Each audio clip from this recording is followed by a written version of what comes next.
రెండు రకాలైనటువంటి అదృష్టాలు ఇవ్వాలి అనుకుంటే ఆడపిల్లగా వస్తుంది. ఒకటి, సాక్షాత్ లక్ష్మీదేవి ఇంట్లో పుట్టింది. అందుకే మగపిల్లవాడికి చేయడానికి అలంకారములు తక్కువ ఉంటాయి, ఆడపిల్లకి చేయడానికి అలంకారాలు చాలా ఎక్కువగా ఉంటాయి. ఆడపిల్ల ఇంట్లో తిరుగుతోంది అనుకోండి, లక్ష్మీదేవికి తిరిగినట్టే. ఒకటి, ఆ పిల్ల పుట్టిన వేళ, ఆ పిల్ల తిరిగిన వేళ సాక్షాత్ లక్ష్మీదేవి ఇంటికి వచ్చిందని గుర్తు. రెండు, ఆడపిల్ల పుట్టింది అంటే ఆ పిల్లని ఎక్కడికి చేరుస్తున్నారు? ఎవరో ఓ పేరున్న వాడికి కాదు ఇస్తున్నది, సాక్షాత్ నారాయణ స్వరూపాయ వరాయ.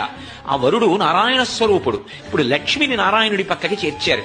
ఆ చేర్చిన కారణం చేత ఏమైంది? 10 తరాలు తర్వాత వచ్చేవి, 10 తరాలు నా ముందున్నవి, నేను ఒక తరం, 21 తరాలు ఉద్ధరింపబడ్డారు, ఉన్నత లోకాలకి వెళ్లారు. ఏది మగపిల్లవాడి విషయంలో చూపించండి అలా ప్రమాణం. అలా చేయగలడా? సాధ్యం కాదు. అమ్మవారు అనుగ్రహిస్తే ఆ తల్లి వీళ్ళని నేను విశేషమైనటువంటి ఫలితము చేత సత్కరించాలనుకుంటున్నాను అనుకుంటే ఆడపిల్లగా వస్తుంది.